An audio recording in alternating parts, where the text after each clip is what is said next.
So welcome back to another episode of Day One Radio right here on Live Hip Hop Daily. I'm Maurice Garland. Got my man Brandon Peters over there. What's going on, man? Ain't nothing, man. How was your Thanksgiving, bro? It came and it went. It came and it went. Hilarious.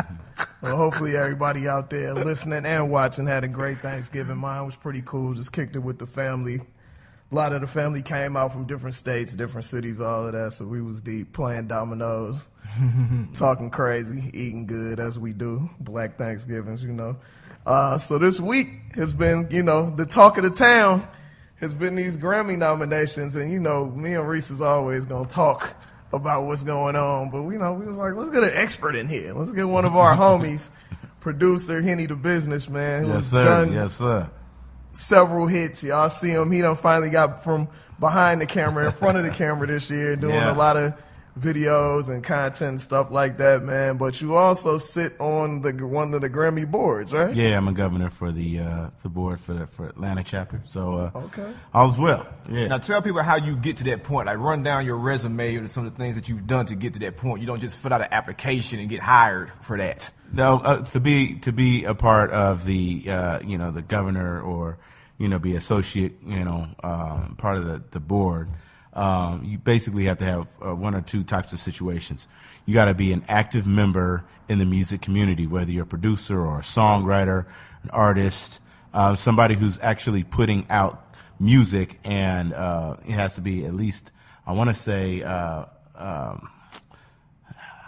I forget the number, but I believe it's between 2 to 5 actual pieces of music that you've put out, professionally every few years to be able to become what they call a voting member. Now, when you sign up to the Recording Academy, there is a fee that you pay. I believe it's around $100. You know what I mean, to be a part of the Academy, and that's what a lot of people don't understand. It's like the Grammys are the awards based from the Recording Academy, and when you get to the point where you're a voting member, you can actually vote on and nominate those artists in each genre. So you know what I mean? When you break it all down, it's a peer-to-peer award show where your peers, your voting members who are actively participating and are part of the Recording Academy are voting for you. And then on the opposite side, you have associate members who are managers, lawyers, people who work in the entertainment industry but aren't necessarily putting out recordings. Right. And they have to be actively involved in the Recording Academy as well. They pay their fee and they become members as well to be able to vote. So you bring all these voting members from all these different places, from all these different, chapters, and you compile these so we talking nominations. And hundreds of people that vote, thousands of people that vote. You're talking about the membership is roughly around 30,000 across the United States. And, it's broke up in chapters, and each chapter has different trustees. You have your trustees, and you have your governors, then you have your members, and it breaks down like that. So, it breaks down like any type of board, any type of situation like that. So you really got to go ahead and understand that when it comes down to the nominations, when it comes down to people getting frustrated about certain stuff, we're gonna get to that. It's a peer-to-peer thing, and it's a process. And the more that we understand, and the more that we have the knowledge about this, the more that we'll be able to help each other. Because there's a lot of music that we're doing in our community that should probably get a lot more claim than it is, but we need to know the process. So now, obviously for years, since the very first category to even last year, every now and again, hip hop people have been like, man, we boycotting the Grammys because the Grammys wasn't recognizing this one or that one. So what has the Grammys or the Recording Academy done to kind of like make sure the right people are nominated? So what they have, right? So here's the process.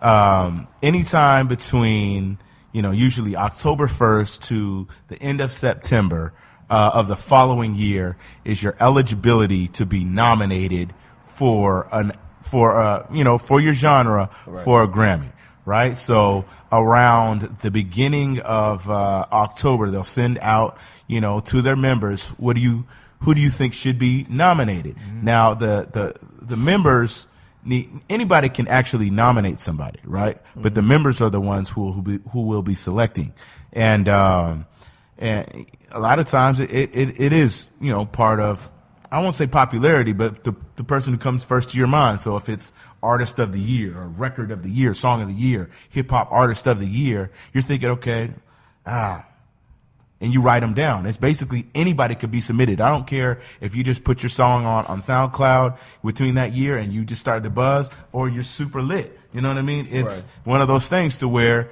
people are going to submit. Now, you got to understand the record labels are going to submit for their major artists. You know, the independent labels, they're going to submit for their artists. And then from there, you have what's called the steering committee.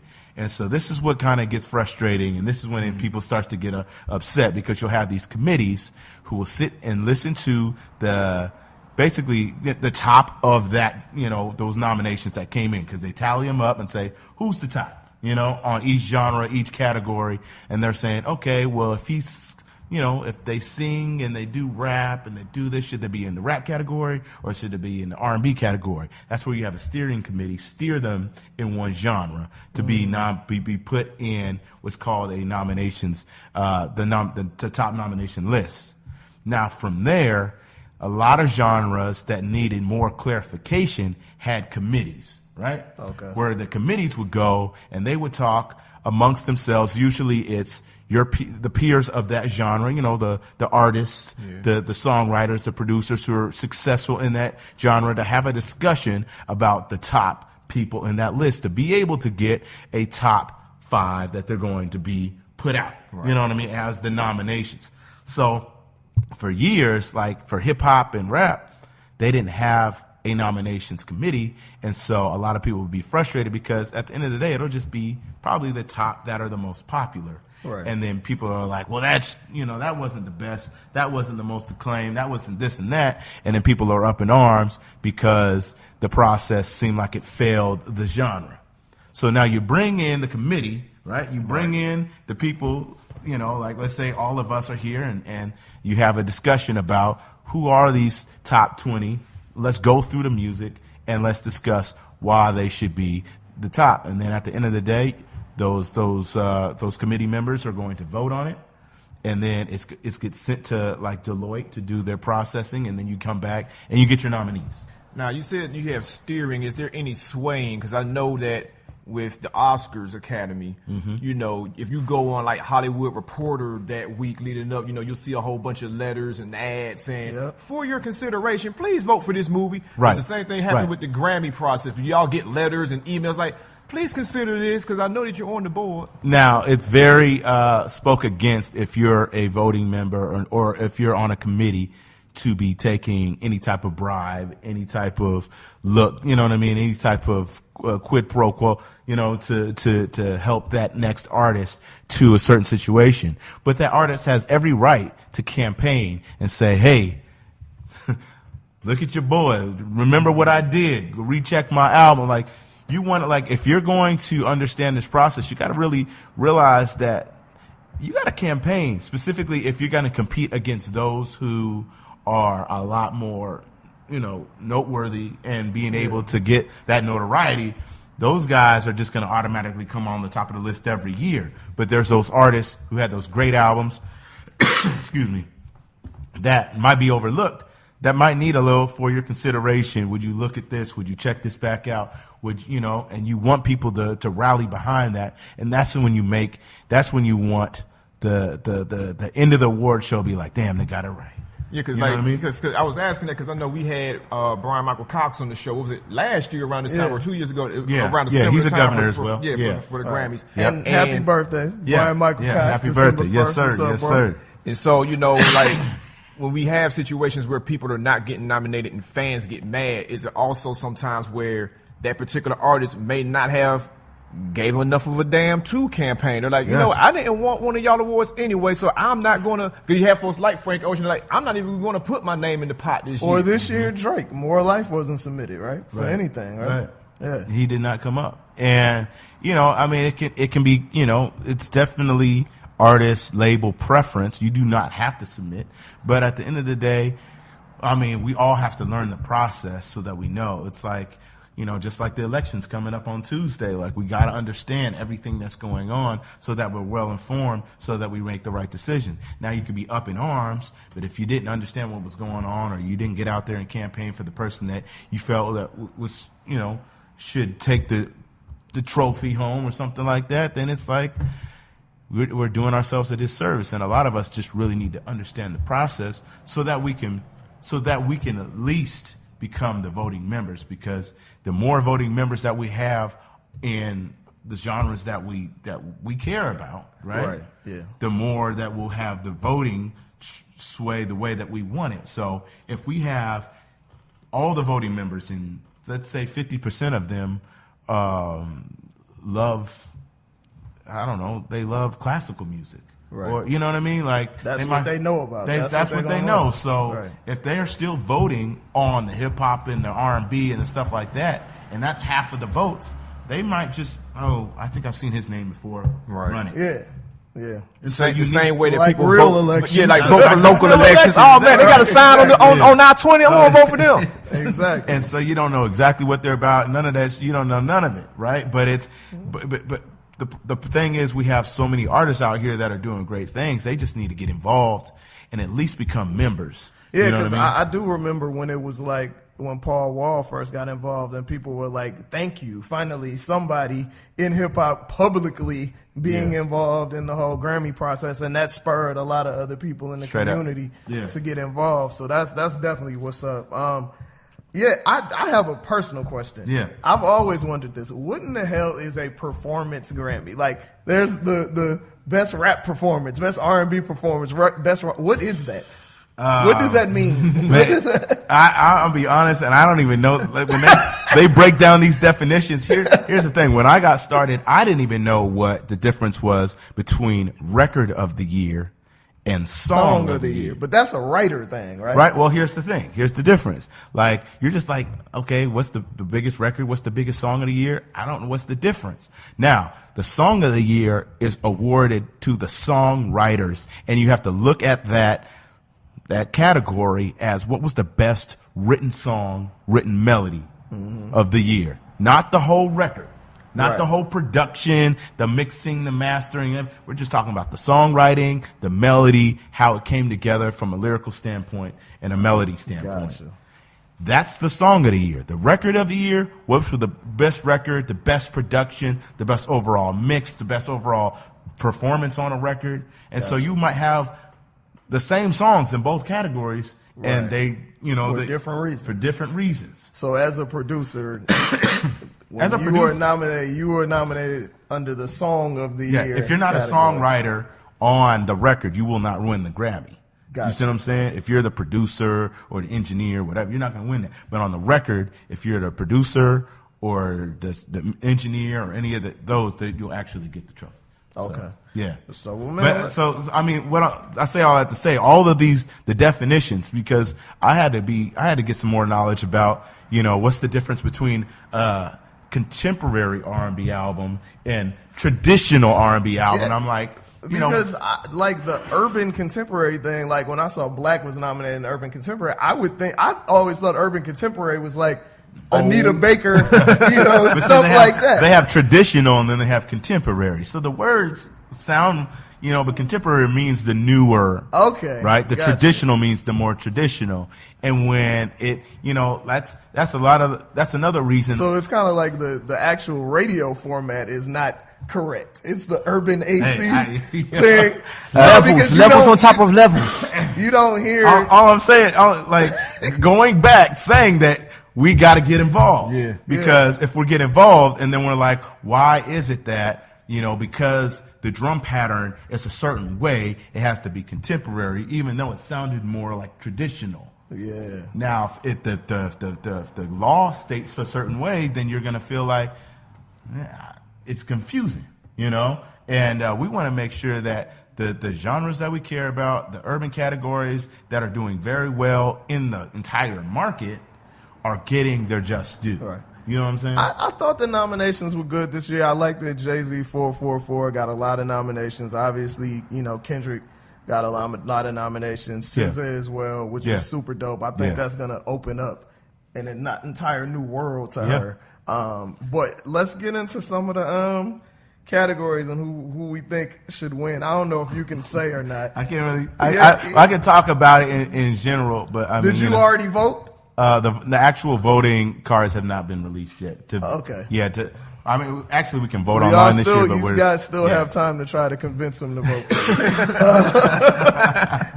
One of the ones I thought was in best rap song performance. Okay. So you got Black with Problems. Mm-hmm. You got Gold Link with Crew, which is, the song with Brent Faiyaz and Shy Glizzy. You got Jay-Z featuring Beyonce with Family Feud, Kendrick Lamar and Rihanna with Loyalty, and SZA and Travis Scott with Love Galore. Who do you want to win, Reese, and who do you think will win?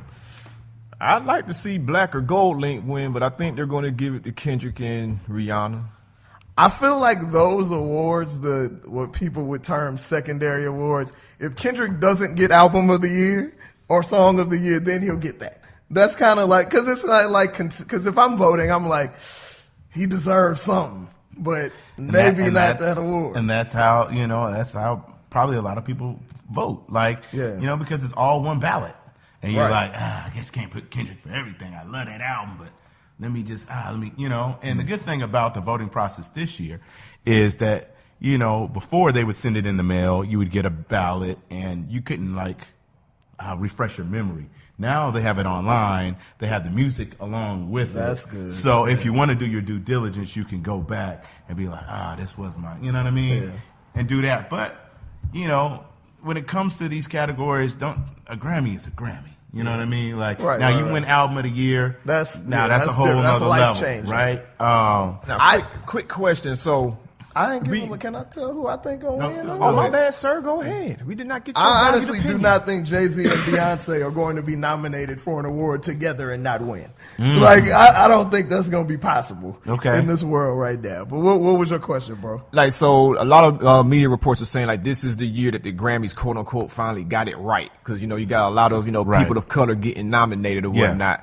So I want to know, was there something that actually changed behind the scenes to have all these nominations, or do you think it would be that there's a real hip hop committee now? But then on top of that, do you think it's a thing where it's just the bottom line most popular form of music on the planet, and it's undeniable at this point that you see all these nominations now? I think the great thing about what's happening right now is, the fact that streaming is the biggest listened platform for music consumption is showing you now you can't fluff it. You can't, ice it over because of pop radio or urban radio and this and that. It's all one playing field, all streaming. You did allow streaming last year.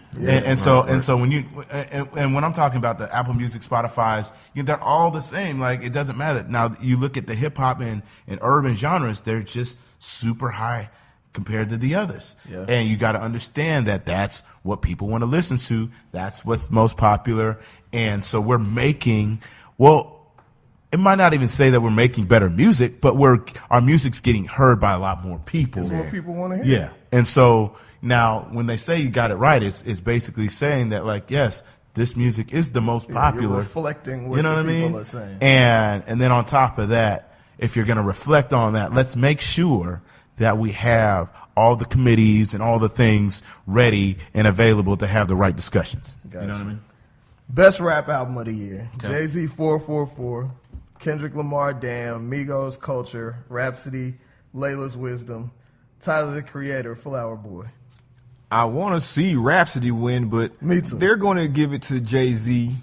Or Kendrick. I'd say, again, whoever does not win Album of the Year, or if they both don't win, then it's going to go to one of them. The album we don't have here, which we alluded to earlier with with people being frustrated, is Tribe Called Quest. We got it from here.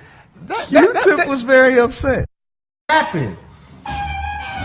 We fucking polying and doing all this shit, you know what I'm saying? I got respect for Nike, my man, you know what I'm saying? They was trying to get me to come out there to vote in the rap category for so give a fuck. Respect to everybody who's nominated and all that, but whatever, I'm speaking for mine. Sick of y'all fucking Grammy niggas, man. Y'all fucking get up. He was upset, but the first thing, I was listening to his argument, and it's almost like he was arguing his way out of it. Because, like, you start off saying, man, how you going to have us perform last year and close the show last year and then not nominate us? It's like, bro, they gave you a lot already, my dude. You know what I'm saying? It's like, I don't think you got pimped in any degree. And then let's be real. Now let's go all the way back and say it's a peer-to-peer situation. Now, if we looked at it from the standpoint of what I talked about from the beginning, you got people that need to go and make sure your stuff is being nominated, throwing in that has nothing to do with the people that are in those buildings at the Recording Academy. So everybody around you, all your peers, all your fans, all your followers, those are the people that need to be nominating you. And then when it gets to the point where it gets to the steering committee, of course it's going to stay in the hip hop realm. And then when it gets to the nominational committee and everybody's sitting at that table discussing this music, that's the peers that are saying, hey, these are the albums that we felt were the best. And so you can't really blame it on the system when it's your peers that are saying, this is what we came up with to make it the top. And then we're bringing it back to the people to make it the top one. And I mean, we got to be honest. I haven't heard Tyler's album. I don't really listen to Tyler, the Creator, like that. I respect what he does. I've heard the rest of the albums. Tribe's album was not better than any of the rest of those albums. The album is not good, yo. Like, people really liked it from jump because of the nostalgia. Fife had passed, rest in peace, Fife. Yeah. But it's not even a Tribe album. It's a Q-Tip album that has a little bit of Fife on there, some Consequence, and guest appearances. Ali Shaheed Muhammad was barely around. Or like, let's be 100. Like, it's crazy. And one of the things that you'll hear people say is when they talk about getting it right, it's like at the end of the night or at the end of that segment, and they say the Grammy goes to for best hip hop album of the year, Tribe Called Quest, and then people will be like, wait, was it though? And then and then Twitter explodes. And it would be more of a lifetime achievement award than anything. And so it's not that it wasn't, horrible, and it's not that it was the greatest. It's just saying that compared to the other albums that came out this year, it might not have been in the top 5. Yeah, now, it's not. Do y'all think Future got snubbed? Because that dude released a lot of music. And that's another thing. If you release a lot of music and you can only submit one. Okay. You can't submit everything. You see what I'm saying? Like, you can't say, I dropped 5 albums this year. Why can't I get it? I did see somebody say that there's no way that Mask Off shouldn't have been nominated. I was like, let's keep it 100. A song with a hook of Molly and Percocet is not getting nominated for a Grammy. Let's keep it 100. Okay. I mean, we've had different... Unless Johnny Cash is singing it. Like, we ain't there yet, people. Okay. All right. Straight up. We ain't there yet. But I was happy to see Cardi B nominated. People be hating on Cardi B. I don't know why. But she got nominated twice. Like, more power to her, man. And you got to realize that, like, not in these times, like, the way you're perceived culturally, way you're perceived in the marketplace, it might be just as good as how good your music is. Mm-hmm. The only issue with somebody like Cardi B is she just got to keep putting out more music so she has a catalog of music that people can actually be like, okay, right, I get it. But for her presence right now, it's valid. The beauty of it is, again, with streaming, like, anytime she drops a song, it's gonna pop up in the new songs thing so you don't have to search. You don't have to look. Whereas before, like, yo, bro, when you gonna drop something new? And you're like, dude, I dropped something last week. That's not really a thing no more. It's right there. Especially with algorithms, because they know what you're listening to. Exactly. So it's gonna come up. What we want to do? Album of the year overall, man. We got Bruno Mars, 24K. Childish Gambino, Awaken My Love, Jay-Z 444, Lord Melodrama, and Kendrick Lamar, Damn. Hey, man, that Bruno was jamming, Shawty. Like, that Bruno was kind of jamming. Like, I think he's going to win it, though. I think, like, I mess with that Bruno. I mess with the Bruno album more than the other nominees, actually. You know what I'm saying? My brain says Bruno's going to win. My gut says with the Lifetime Achievement Award that Jay is going to take this one home.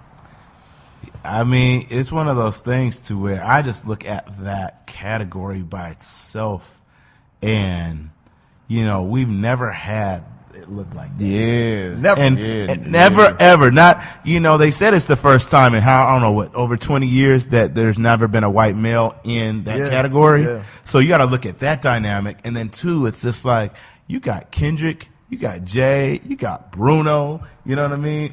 Childish. And Lord. Like a woman. Yeah. Like the category is so black, it's this insane. Like super black. I'm telling you, it's game changing for real because, which is why Lord cannot win. There'll be riots in the streets. Oh man. That's crazy. It's different kinds of black at the same time too. Different kinds of black. Exactly. And if Childish wins, it's just unfair. That dude is just he's so talented. Like, let somebody else get a shot, bro. Yeah. He wins every award and every exactly. Come on. Exactly. Record of the year. Again, Childish Gambino with Redbone, Despacito, which is a Daddy Yankee, Justin Bieber, and Luis Fonsi record. Jay-Z, Story of OJ, Kendrick Lamar, Humble, and Bruno Mars, 24K. Knowing how you just broke it down, you know what I'm saying? Now, I think the Childish should win for that. You know what I'm saying? I think there's a lot going on where I can see a lot of people, you know what I'm saying, getting credited and contributing to that. Even though it was like one dude that produced it, you know what I'm saying? But I knowing how the way Hen just broke it down, I think Childish should get that over the others. Even though it's not strictly popularity and numbers, I don't see how Despacito doesn't come out of the Grammys at least winning one award.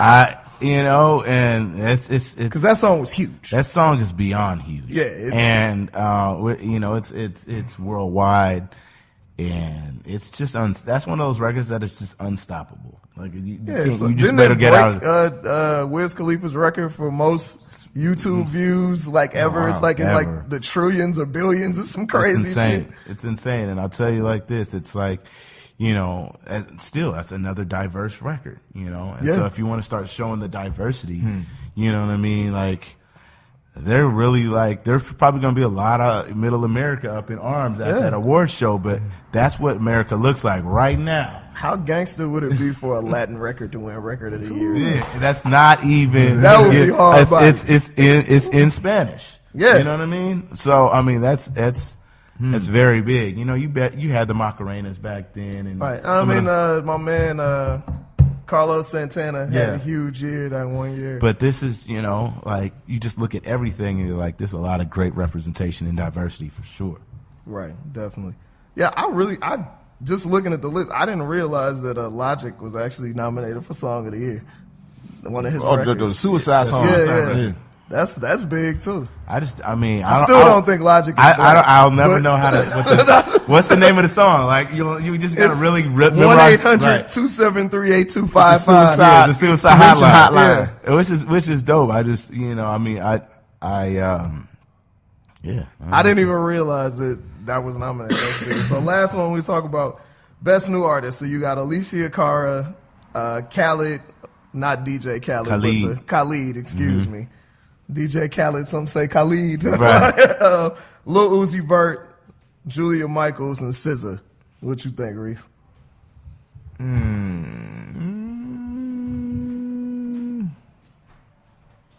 Yeah, because half of them aren't new to me. So Alicia think Cara and SZA are definitely not new. Right. And Uzi ain't that new either. Uzi dropped his first album at least. True. And one of I don't know about that one. I remember reading that they said when they come to prominence, when they come to the light, you know what I mean. A lot of these artists you might not think are new, but they just came to light. Know what I mean? Esperanza Spalding a couple years ago. Exactly. Right. I think this one's always tricky. That Best New Artist one is always tricky. I'm just glad you said Uzi, SZA, Alicia Cara, Khalid, excuse me, and Lil Uzi Vert. I think Khalid has a dark horse chance at it. You know what I'm saying? People love him, yo. Yeah, he's like a generational icon, to those teenagers, man. He's the boy next door guy. Yeah, he's like the guy that he's the homie that's the homie's homie, and he was just talented, and you just want to root for him. Yeah, I kind of ride with you on. I think SZA. I would want SZA to win, but I think her glow up has been a little too recent for it to work. I think the glow up has been like the last 2-3 months to whereas people will be like, she hasn't done it for the whole year. But you got to think about, like, it. You know, if she's still in the limelight and she's still very valid when these ballads come out, then people are first top 10 hit. Yes. She got a top 10 hit now. Like, that's who I want to win. I agree with you. I think Khalid is gonna win. For the homies, though, it would be super dope if Uzi won for Drum and all the homies, the whole generation now. That would be crazy. Just to make, you know, and like we said, there's multiple areas. Once again, different artists, multiple different areas of black music. Yeah, it's definitely dope. It's dope. Most definitely. Man, dude, we appreciate you coming appreciate through, y'all man. having Chopping me. up game. Hopefully y'all learned a lot, man. We're going to take a quick break. We got another brother in the building. We want to discuss another timely story that's kind of crazy, man. Always proud when AUC cats do their thing, especially current students, man. But Henny, thank you for coming through, bro. Please let people know where to find you. Yes, so they can harass you to get nominated. And check out all the cool shit you doing right now. Well, you know, I got this thing called Adventures in Beat Making that I do every week. And you can check me on all my social media platforms at Henny Tha Bizness. That's HennyThaBizness, or adventuresinbeatmaking.com. Yep. No doubt. You listen to the Day One Radio? We'll be right back. Sure, man. Yes, sir. Hey, what it do, man? It's your boy Rich Quan, and right now you're listening to Day One Radio. All right, thanks for rocking with us, man. Hopefully you enjoyed that conversation we just had with our homie Henny Tha Bizness about the Grammy nominations. Make sure you tune into the show. I think when it comes on February, right? That's right. It's right around the corner, man. February. But, yo, you know we always like to give light to people, especially people that are doing positive things. So right now we got the brother Julien Turner sitting in the building. You may not recognize the voice, recognize the face, but you definitely know his work from the viral video, the XY Cell Life, that took off. So this brother is a sophomore at Morehouse, plays on the football team, always AUC love. Man, how did you come up with the whole idea to do this video for extra credit? And did you have any idea in the back of your head that hundreds of thousands of people were going to see it? I had no idea. You know, I was laying in my bed after a football game, and, you know, I remember, I was like, there's an extra credit or something I could be doing right now. And I was listening to XO Tour Life, and all my cells there, that was just kept playing in my head. I was like, okay, let me make sure that's accurate before I start writing. So I pulled out my notes, and, you know, and I just, from then, it was just kind of like, you know, putting together, all right, this word rhymes with this. How can I get this? You know, if I can fit this in this bar. You know, I always rap with my friends and stuff, you know, just chilling in the dorm. You can put on a beat, always rapping. So I was like, if I could do this, that'd be pretty dope. And then, you know, I think I was in the cafeteria when I posted it. I was like, yo, I might delete this. They're like, just wait. Just wait. And, you know, I got back to my room, and it was just called my family like, this is going to go crazy. This is blowing up. Yeah. I had never seen nothing like that before. So it's been crazy ever since then. Yeah. So I know it was extra credit, so it's like a win-win. But, like, you know, how did the teacher react to it, and how did this help your grade? Yeah, that's what you did it for. Yeah, you know, I was always doing it. You know, I'm an honor student as well, so, you know, I always take the extra credit just to give me the extra cushion. You know, if I'm you know, feeling lazy later on, you know, you get tired sometimes. But you know, I think my teacher said later that night when I posted that, someone had sent her the link and was like, check out this video, and she was like, that's my student. Like, that's crazy, you know, because it had already, you know, man, I think it was like 30,000 retweets and like 40,000 likes on the first night within like maybe a few hours. And that's so crazy. It was crazy. And so, you know, the next morning she had already saw it, and before even she even checked her email, because I emailed it to her and was like, hey, check it out. I'm turning it in early, you know. Yeah. But, you know, she said, I saw it before you even checked your email. It's crazy. That's big, man. So you and your brother have been doing videos for a while, though, right? You guys, what's the name of your production company? Dreadhead Films. Dreadhead Films. Okay. Yeah. We've been doing this for about 6 years, filmmaking.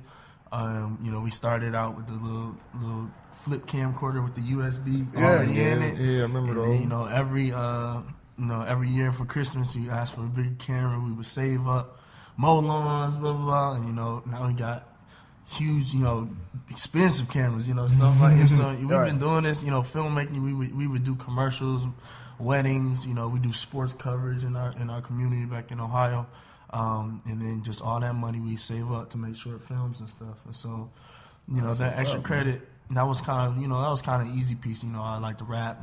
Doing the film thing was kind of just given. So when I put that together, it kind of just threw us out there, and we had a body of work to show people. That's dope, man. Hey, your brother is younger too, right? Yeah, he's 15. He's 15, sophomore in high school. He winning right now. He's up there, He's kind of, the company's Dreadhead Films because he has dread. Right. But, he's kind of like, man, why are you the face of this? But I'm like, man, you don't go to class. you don't got to worry about it. You in third period right now. But, yeah, he's enjoying it, because every interview I always bring him up like, hey, this is the mastermind, because we kind of compliment each other. He's the techie guy.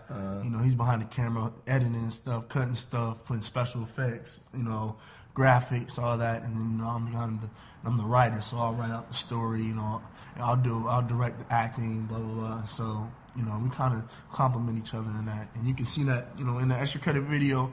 It wasn't our most technically in cinematography sound piece, right. because he wasn't here. But just in terms of the rapping and content, you can see that's kind of where my strength is, and we complement each other. Got you. Now, a lot of people, you got a lot of press for the video, but then recently you posted on your IG, I believe, that the people from Sesame Street reached out. And they offered you guys a situation over there. Describe that. First and foremost, what was going through your mind when you got the call or the email and whatnot? It's actually funny because we had gotten that gig before the video. Oh, okay. Yeah, so we were in Martha's Vineyard Film Festival. We were at Martha's Vineyard, and they were recruiting. And I believe I don't know if they thought we were filmmakers when we were there because we were the youngest people there.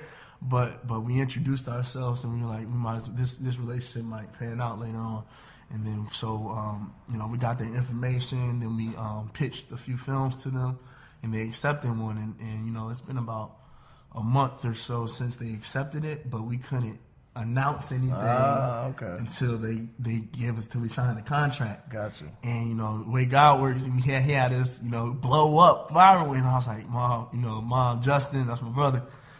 If I post this now, it's gonna blow up. It's gonna go crazy. And so we had to call and make sure that we were the youngest. I know my brother's, he's definitely the youngest, being 15.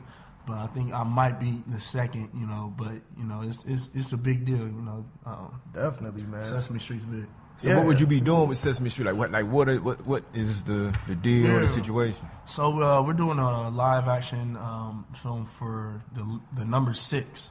So it'll be, they'll do their episode, blah, blah, blah. Maybe they'll talk about numbers and, maybe, I don't know who's going to say it, but hey, number 6. And so they'll go in the film. Our film will show up on the TV, they'll try to teach. One of those. Yeah. That's huge, man. That's super big. Congratulations on that. Thank you. Most definitely, man. What's like, a lot of times, they have sibling rivalries and stuff like that. What's one of the benefits and lessons that you've learned from your younger brother? Probably patience, because my brother, being on the technical side, he knows what it takes to get the stuff done. Right. And so I'll always come to him. He'll laugh like, dang, Julian's coming home. Because I'll have a bunch of ideas like, let's do this. He's like, man, this is going to take this long. So he's like, I don't know if you can get all that done in such a short time that you're trying to get it done. But he's really maturing in terms of that stuff. He's been doing this for a minute now. He's a professional at it. So, patience, diligence. He'll figure something out. He'll sit at the computer and figure it out, regardless of how long it takes. And I'm kind of a let's get it done type of guy. Right. And so, we compliment each other in that. But that's kind of where we bump heads sometimes. Right. We're brothers. We'll fight and stuff. But at the end of the day, we still got to eat dinner together and stuff. No doubt. Is filmmaking that something you want to do full time after school and everything? Yeah. So that's kind of the reason I came to Morehouse, because the connections and the network in the film industry afterwards. And so I told my brother before I left, you know, I'd go to Morehouse and learn. I'm a business major, so I was going to go on the business side and help produce, help market our company, help market us as the Turner Brothers, and then, you know, just have him, you know, just work on your craft, perfect it. So I said, one of these times I'm gonna get it and we're gonna blow up, and it happened. Damn so, quick. Right, it happened pretty quick. So yeah, the filmmaking's what we want to do. You know, we're trying to, you know, other than educating and motivating and inspire, we're really into the sci-fi stuff too. Okay. So yeah, that's one of the things we dream about doing. Okay. Where can people see some of the stuff you guys have done? Yeah, at dreadheadfilms.com. Okay. So it's one word, dreadheadfilms.com. You can go underneath projects. We have our... Like split it out for them, you know, different people have different spellings for it. Dread and head. Yeah, Dreadhead Films. So Dreadhead, one word, just DREADHEAD. Okay. Films.com. And then, you know, follow us, Dreadhead Films, on Twitter. You know, Dreadhead Films on Facebook. We have pretty everything. I think everything's on our website. We have music videos. We have sports coverages, sports mixtapes. Our short films are on there. Weddings. We have a branch of photography, Nice. image flip. So yeah, we have I think all of our content's on there. Okay. Yes, Cool, sir. man. Appreciate you coming through, man. We got to keep in touch, man. Anything Yes, y'all sir. are doing, let us know. You know, we'll help you out, most definitely. Help Yes, get sir. it out to the people. But that's dope, man. I'm proud of any students, man, that's taking that extra step, man. Because I tell you, the complacency among people these days is crazy. But you seem like you going out there and getting it, man. Yes, sir. And that's how it's got to go, man. And we appreciate y'all for listening. Appreciate y'all watching us, man. We'll be back next week with another dope show. Make sure that you follow us on Day One Radio on all of your social media, and Hip Hop Trivia ATL on all their social media. And we got to give a shout out. We just got down with a new partner, CLNS Media out of Boston, man, and we're doing big things with them. So there'll be a lot of dope things on the horizon, so make sure y'all watch us and pay attention. We'll see you next week.